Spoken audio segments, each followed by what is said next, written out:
Doctor, શું પીઆરપીથી ખરેખર hair રીગ્રોથ થાય છે?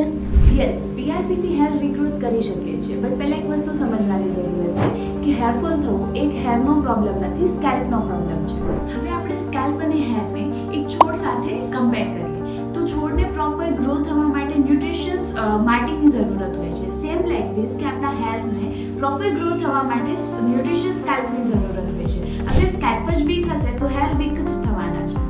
નાઉ હવે પીઆરપીમાં આપણે શું કરીએ છીએ તો પીઆરપીમાં minimum amount of the blood collect કરવામાં આવે છે, જેમાંથી બ્લડ અને પ્લાઝમા બે સેપરેટ થાય છે.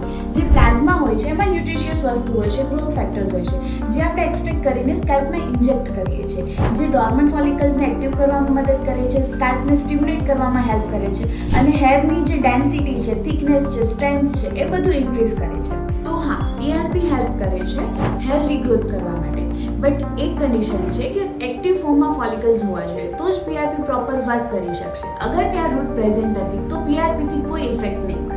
જો તમને પણ અર્લી થિનિંગ અથવા તો હેરફોલનો પ્રોબ્લેમ હોય તો આ જ રાઇટ ટાઈમ છે પીઆરપી ચૂઝ કરવા માટે.